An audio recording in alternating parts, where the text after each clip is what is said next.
발표할 내용은 주민 중심의 자치권 강화를 위한 법제 정비인데, 항상 생각을 하지만 주민 중심의 자치권 강화 또는 주민자치는 정말 어려운 주제인 것 같다는 생각이 듭니다. 왜냐하면 지방정부 중심의 자치에 대한 얘기는 굉장히 구체적이고 오랫동안 논의가 되어 있어서 뭐 이론도 많이 발전되어 있고, 외국에서도 뭐 지방 정부 중심의 자치 또는 지방의 셀프 거버넌스나 이런 얘기들이 굉장히 오랫동안 되어 왔는데, 주민에 대한 얘기들은 굉장히 빈약하고 논의의 중심에서 굉장히 소외되어 있는 그런 것들을 쭉 발견을 했는데요. 글의 핵심 내용은 결국에 자치권이 무엇이냐, 주민 중심의 자치권이 무엇인가에 대한 그 일종의 미싱 블록 같은 형태를 약간 어설프게나마 주민 중심의 자치권이란 무엇인지에 대한 그 개략적인 형태를 만들어서 그걸 집어 넣으면서 지방자치의 어떤 전체적인 틀을 정부의 자치권에 대한 얘기와 함께 주민의 자치권에 대한 얘기를 같이 가져갈 수 있는 얼개를 한번 그려보려고 했던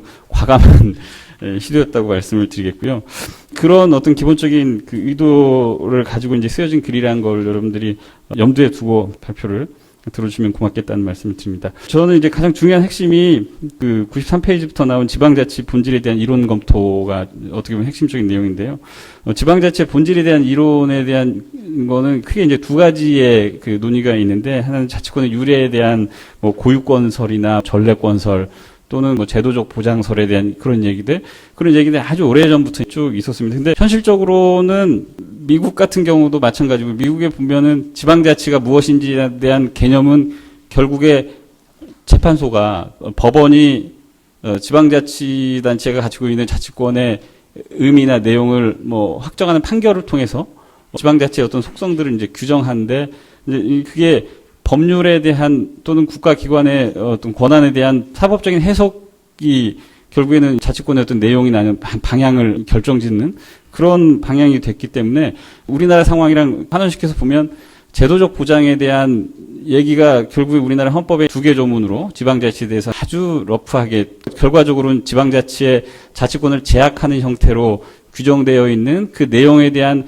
사법부의 해석, 이게 굉장히 이제 우리나라의 현실에서 지방자치를 개념화하거나 또 내용을 파악하는 게 정말 중요한 사항이 되는데, 그 내용을 보면 우리나라의 지방자치에 대한 유래는 결국에 헌법에 정하고 있는 제도적 보장에 대한 얘기고, 본질적인 요소를 침해하지 않는 한 법률을 통해서 지방자치의 어떤 내용들을 확정을 하거나 아니면 제한할 수 있는데 그 문제가 없는 형태로 지금 그 사법기관이 헌법재판소가 특히 이해하고 있는 그런 상황이라는 게 첫 번째 지방자치의 자치권의 유래에 대한 그 이론의 정리고요. 매번 이제 주민자치 중요하고 뭐 지방자치 중요하고 발표하고 토론회하고 이제 세미나 하지만 사실은 그때뿐인 것처럼 보이는 것 같기는 합니다. 근데 여러 번 계속 하다 보니까 이게 타이밍이 굉장히 중요한 것 같습니다. 그래서 계속 해야 필요한 타이밍에 정책적으로 반영이 되고 그럴 것 같다는 생각이 들어서, 사실은 오랫동안 다루어진 주제지만 이 자리에서 또 한 번 또 조금 다른 각도의 정리해서 발표를 한 겁니다. 네, 감사합니다. 단체자치와 주민자치의 이 이분법적인 인식은 일본에서 기원된 내용이다. 일본의 교과서를 그대로 저희들이 베껴오다 보니까 그 틀에서 벗어나지 못하고 있는 것이 우리 지방자치 논의의 한계라고 생각을 합니다. 저는 이 틀에서 빨리 좀 벗어날 필요가 있다. 그러다 보니까 이제 지방정부와 주민 간 자치 요소의 구분을 또 굳이 지방정부의 자치 요소, 주민의 자치 요소로 이렇게 이분화할 필요가 있을 것인가. 이렇게 이분화된 실익이 결국은 단체자치와 주민자치의 그 프레임을 계속 가져오다 보니까 이런 일이 벌어진 것이 아닌가라는 차원에서 이 문제에 대해서 한번 좀 우리 서재 교수님의 의견을 좀 듣고 싶습니다. 왜 이렇게 주민 중심의 이 자치권이라고 하는 이야기들을 나오게 되어지냐 하니까, 자치권의 원인이 우리는 지금 국가에 있다라고 하는데 초점이 가 있다 보니까 이 우리 한국의 지방자치가 역주행하고 있다 하는 문제가 생겼던 거고, 이 문제를 풀려고 하다가 보니까 결국 주민들이 그 주권자로서 자신의 걸린 구역들에 대한 자치권을 가질 수 있어야 된다 하는 법 논리들을 만들어내야 되는데, 이게 우리 현재의 법제에서는 결여되어 있는 것 같습니다. 우리 한국같이 국민들의 교육 수준이나 이게 세계적으로 가장 높은데 지방자치나 주민들에 대한 신뢰가 부족하다, 능력이 부족하다 이런 얘기를 하는 거는 뭔가 논의가 잘못된 게 아닌가 하는 생각이 듭니다. 무엇이냐 하니까 구조적인 장치를 안 만들어줬기 때문에 우리 이 국민들이 주민들이 자치를 못하고 있는 거죠. 거기에는 계층이라고 하는 문제와 규모의 문제가 걸려 있다고 봅니다. 왜냐하면 자치를 하라고 해놓고 계층을 굉장히 높은 단위의 계층을 해서 막 논의만 하고 있고 또 그거의 규모를 굉장히 20만이라고 하는 크게 만들어 놓으니까 자치가 될 수가 없는 거죠. 그래서 이런 법제적인 그 기본적인 구조들을 개편해 줘야 되고 주민에 입각한 자치권이라고 하는 이 개념에 입각해서 우리 한국이 건국 70년 만에 이 타이밍을 제대로 살려줘야 되지 않나 하는 생각이 듭니다. 근데 지방정부의 의원이나 지방자치단체장을 바꿨다고 해서 내가 혜택을 본 느낌이 없거든요. 경험이 없습니다. 결국 합리적 이기심에 의해서 내가 경제적으로 이득이 봤다라는 느낌을 받은 적이 지방정치에서는 없기 때문에 결국엔 그 밑에 있는 주민자치 부분도 선택을 하지 않는다라는 부분이거든요. 예를 들면 시군 단위 같은 경우에서 동아리 활동을 하면 시집 만드는데도 시집 발간하는 비용을 보조금을 다 주잖아요. 그러면 이런 부분에서 사실은 자치가 발전할 수 있는 여건은 없어져 버린 거죠. 동아리 활동을 하는 사람들이 자기 취미생활 하는데도 지방정부에서 주는데 굳이 내가 자치 활동을 할 필요가 없다. 억지로 제도화하려고 하는 부분이 있습니다. 주민자치 부분을 갖다가 어떻게든 살려보겠다라고 접근을 하는데 그 부분을 제도권을 자꾸 넣으려고 하는 부분들이 생겨서 제도권을 들어오면 어떻게든 조례가 생기고 그 조례에 의해서 뭔가를 만들려고 한다면 동장이 지시가 내려왔는데 해야죠. 그러니까 자기하고 친한 사람들 데려다가 구성을 하게 되겠죠. 또 기본적으로 최하위 말단에서 보면 겹치기 출연하시는 분들이 많이 있습니다. 어떤 위원회의 장, 어떤 위원회의 위원이신 분들이 또 옆에 위원회의 위원 또 겹치기 출연하시는데 그게 주민하고 무슨 상관이 있느냐라는 부분을 사실 간과하고 있다. 그래서 억지로 제도하는 부분들이 또 우리 주민들한테 주민자치, 즉 자치에 대한 선택권을 또 앗아가고 있지 않나라는 부분을 다시 한번 검토를 해봐야 되는 시점이 되지 않았나라는 생각을 해봅니다. 두 가지 정도만 말씀드리고 싶은데, 이제 하나는 우리 토론자로 오셨던 김찬동 교수님께서 자치가 안 되는 이유 중에 계층과 규모의 문제 이런 얘기했습니다. 저도 전적으로 공감하면서 거기에 인식의 문제도 굉장히 중요하다. 왜 그 말씀을 드리냐면 당진에서 이제 주민자치위원회를 한번 만들어서 시행을 했었습니다. 지금 한 3, 4년 정도 되고 있는데 나름대로 두 가지 방법을 했습니다. 주민자치위원을 모집하는 방법에 첫 번째는 공모 50, 그다음에 나머지 50%는 위촉의 경우에는 이장단들이 되게 대표성을 갖는다고 해서 넣습니다. 공모는 이제 자발성을 중심으로 해서 한 겁니다. 자발성. 근데 실제 공모를 안 하십니다. 그래서 결국은 어떡하냐? 담당 주무관이 결국 아까 겹치기 얘기하는데 마을 분여회장님 연락을 해서 채웠어요. 근데 또 어떤 지역은 오히려 또 과열이 됐습니다. 왜 그러냐?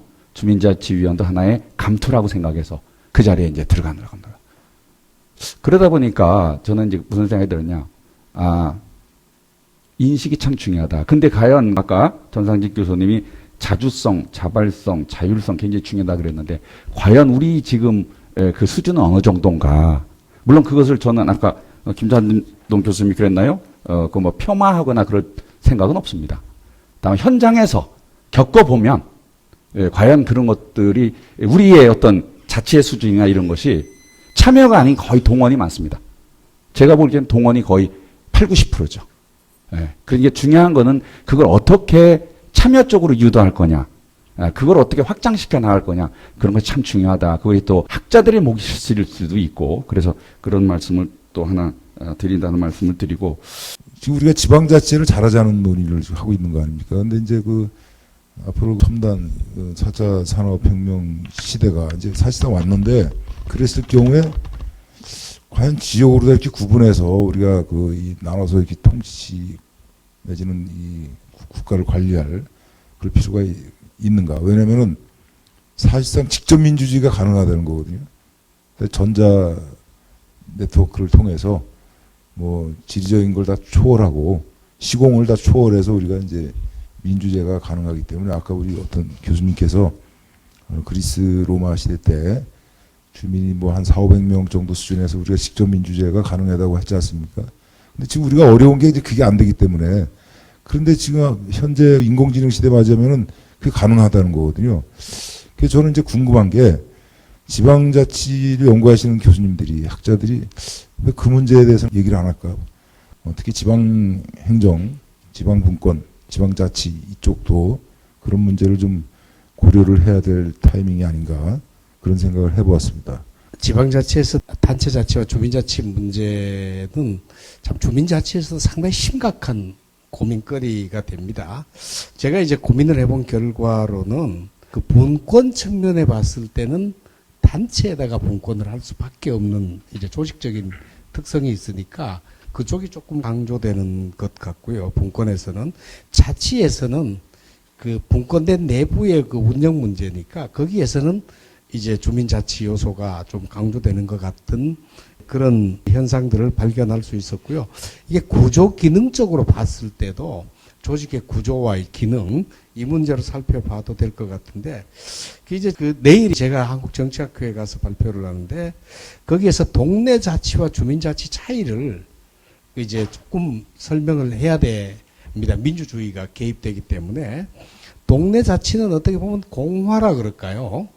이제 있는 자원들을 총동원해서 정말 잘 살 수 있는 후생을 증가시킬 수 있는 쪽에 좀 중점을 둔다면 주민자치라 그러면 주민들이 선택을 하고 그 선택에 대해서 책임을 지는 것이기 때문에 상당히 민주적인 요소가 좀 강조되는 이런 대비되는 요소들이 있어서 여기에 대해서 분리해서 살펴보고 또 다시 통합하는 연구들이 필요하다는 생각이 듭니다.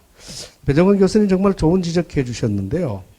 합리적 이기심을 담지 못하면 주민자치가 안 됩니다. 합리적 이기심조차도 못 담아준다면 전부 다 머리 깎고 출가하라는 마을은 출가한 사람들만 살아야 되거든요. 주민자치 모든 제도들이 주민들을 다 출가성 정도로 아주 이타적인 인간으로 전제를 깔고 있어서 제가 이제 아주 반갑게 지적해 주셔서 드리고 싶은 말씀이고요. 또 그런가 하면 합리적 이기심이 충분히 담기고 발휘될 수 있는 제도, 사업, 조직이 있어야 주민자치가 성립되고 또한 다른 측면으로는 온정적 이타심도 담길 수 있고 발휘될 수 있는 시스템도 있어야 된다는 겁니다. 그래서 이제 제가 봤을 때는 주민자치회라는 조직은 단순한 행정조직이 아니라 사회적인 조직이고 또 정치적인 조직이고 상당히 교육적인 조직이고 하다는 이제 생각이 듭니다. 그 점 잘 일깨워 주셔서 정말 고맙습니다. 자, 여기서 시간이 다 돼서 세미나를 마치도록 하겠습니다. 감사합니다.